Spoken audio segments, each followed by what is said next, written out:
The man drank 10 pounds of water daily, but never once visited the restroom. Even if he leaked a drop or two, he'd hold it in relentlessly. When the prison finally served soybeans for lunch, he didn't hesitate, and downed them in one gulp. As the warden came to inspect, he pretended to choke on the food, then vomited every last bean in one go. The warden was utterly disgusted, ordering guards to rush that white-haired inmate to the infirmary. The doctor quickly diagnosed the issue. This is likely caused by long-term tap water consumption, leading to bacterial infection. A single shot here in the infirmary should cure it completely. But Whitehair, having drunk too much water, desperately needed the toilet. He threw a tantrum, acting like he'd burst any second. The exasperated nurse had a prisoner janitor escort him.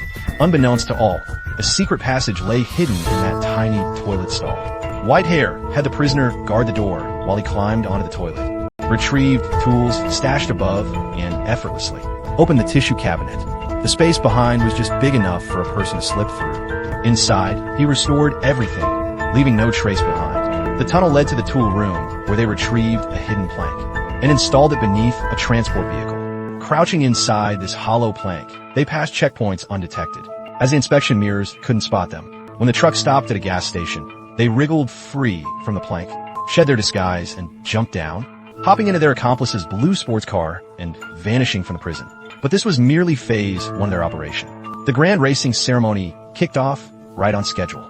Spotting the timing on TV, prison accomplices exchanged glances. With a subtle nod to Bearded Man, he shot up, strode to his arch-rival, and snarled, "You wimp." Tensions exploded instantly, plunging the entire prison into riot. Guards slammed alarm buttons. Chaos this massive was unprecedented. The warden barked into his phone, "Seal all exits. No openings until further notice." Before the nurse processed the chaos, a security gate cut her off, blocking her view of Whitehair's ward. An officer grabbed his phone to call backup, but the warden blocked him, admitting this mess would wreck my career record. They played right into his vanity. Guard now hostages in their own command post. The warden tried negotiating, but inmates ignored him, smearing security cameras with bean paste and barricading windows with trays and foil, creating an impenetrable blackout zone. This orchestrated madness served one purpose: buying Whitehair crucial escape minutes. He needed unimpeded time to execute his masterstroke. Robbing the racetrack's cash vault blind. Race days meant massive crowds and cash floods. Temporary vaults and basements funneled bills through pneumatic tubes until armored trucks arrived. Post-event, though the vault boasted layers of defenses, Whitehair's genius plan required no physical entry. You can sweep away the banknotes. They made a small bomb, directly blew up the signal base station near the racetrack, causing all card machines at the venue to go dead. With no way to pay by card, people had to use cash, dramatically increasing the cash in the underground vault. The two escapees casually made their way to the racetrack. Disguised as cleaners, they slipped right into the garbage chute. Reaching the basement, they regrouped with their accomplice. Whitehair revealed his plan to blow up the pipeline and intercept the cash mid-transport. Matt had followed his instructions, bringing 2 bleach pens and a plastic bag, plus his beloved gummy bears. Whitehair calmly placed the bleach pens in the bag, added 2 packs of gummies, then squeezed in some mystery liquid. After mixing thoroughly, he declared the bomb ready. His partners stared in disbelief. "Bro, are you messing with us? Will this actually explode?" Whitehair sighed. As a former 00 agent, he couldn't tolerate these rookies doubting him. Without a word, he scribbled chemical formulas on the wall, explaining the bomb's explosive mechanism and power, leaving the elementary school grads utterly dumbfounded. Yeah, I kinda did, yeah, me too. But when the bomb reached the pipe opening, it stubbornly refused to explode. The trio exchanged baffled looks and peered up the chute, but then the bomb canister came flying back. "Don't move, I'm not, and don't breathe, I'm not," they approached cautiously. By Mao squinted and realized it was from when he planted the bomb. He twisted the plastic bag too tight.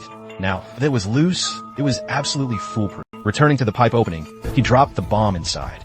Just as planned, upon reaching the vault, a massive explosion blew open the pipe's valve. They pulled out their industrial-strength vacuum cleaner.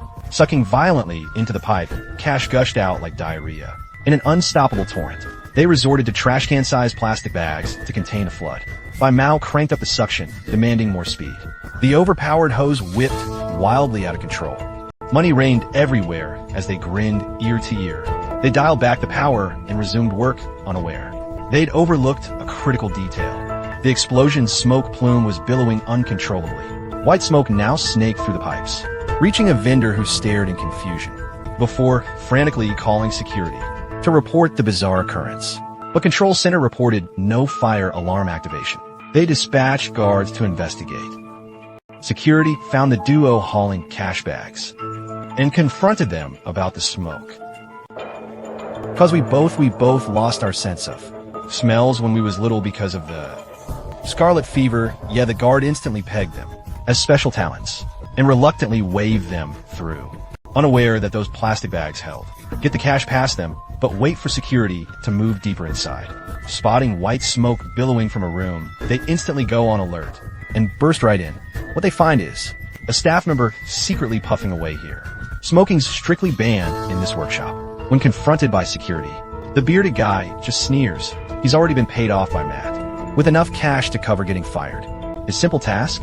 Just finish smoking this whole cigarette. Security reports back to Control, thinking this guy's smoke break caused the whole commotion. Crisis averted. They smoothly transfer the cash onto their getaway truck via the garbage vehicle. Now just get White Hair and his crew back inside prison walls to cap off this masterstroke heist. Their sentences end soon anyway. Get caught now, that cash would be useless. They wouldn't live to spend it. They jump into a blue sports car, racing back toward the prison. Inside, Boss sees it's go time and signals his crew. He swats a guard's pencil, snaps out 2 graphite leads, sandwiches them in a tissue, and jams it into an outlet, sparking a short circuit that ignites the tissue before tossing in the trash. Tipping the bin upright triggers the fire alarm perfectly. Seeing the chaos unfold, the warden knows this can't continue. If the whole prison burns, he's finished too. He calls fire services, just as White Hair and his partner, already in fake firefighter gear, slip onto the responding truck. At the prison, get out of the car now and head back to the medical room through the passage we used before. The fire crew nervously arrived at the scene and forcefully broke down the door, only to find that the fire was just coming from a trash can. The guard were instantly speechless and put out the fire in just 1 second. The prison alarm was then deactivated. When the nurse walked into the room, Mal pretended he'd never left, successfully creating an alibi for himself. He thought the plan was flawless.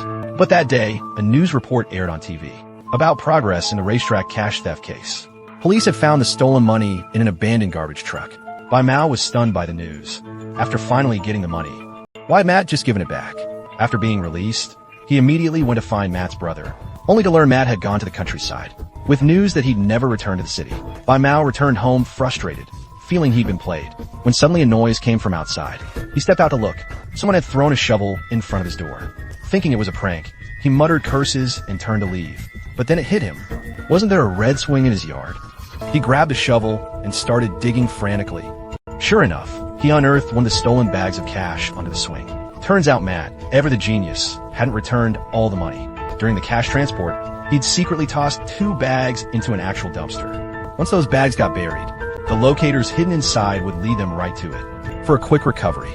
Returning the rest to the police was all about making the whole thing blow over faster. During the racetrack's inventory that day, the power system was damaged. They didn't know exactly how much cash they had received. So by returning most of the cash and keeping only a small portion, they would believe the robbery caused little loss. They could even claim from the insurance company and make a small profit.